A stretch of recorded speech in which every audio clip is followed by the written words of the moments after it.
पांडु की कथा।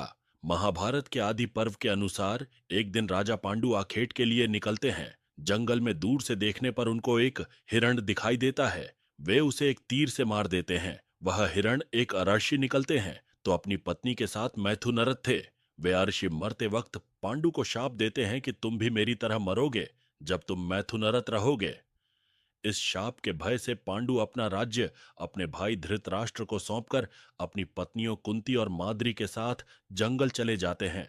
जंगल में वे सन्यासियों का जीवन जीने लगते हैं, लेकिन पांडु इस बात से दुखी रहते हैं कि उनकी कोई संतान नहीं है और वे कुंती को समझाने का प्रयत्न करते हैं कि उसे किसी ऋषि के साथ समागम करके संतान उत्पन्न करनी चाहिए। कुंती पर पुरुष के साथ नहीं सोना चाहती तो पांडु उसे यह कथा सुनाते हैं। प्राचीन काल में स्त्रियां स्वतंत्र थीं और वे जिसके साथ चाहें उसके साथ समागम कर सकती थीं, जैसे पशु पक्षी करते हैं।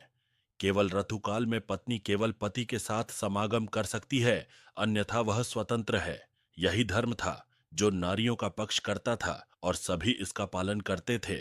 एक उद्दालक नाम के प्रसिद्ध मुनि थे, जिनका श्वेत केतु नाम का एक पुत्र था। एक बार जब श्वेत केतु अपने माता पिता के साथ बैठे थे, एक ब्राह्मण आया और श्वेत केतु की मां का हाथ पकड़कर बोला, आओ चलें।